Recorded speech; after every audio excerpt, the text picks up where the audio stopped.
How to withdraw money from Coinbase Wallet.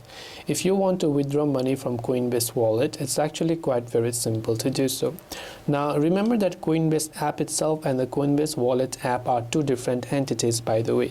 So you can just launch the Coinbase Wallet app, and this is the type of interface that you should be able to see within your account.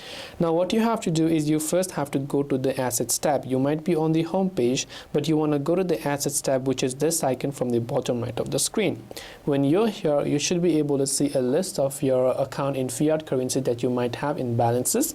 Then here you'll find a cash out button. So you can just tap on the cash out button and choose to withdraw your cash to your respective payment method. And even if you've not added a payment method yet, it will ask you to add it whenever you go ahead and then try to withdraw or cash out your amount.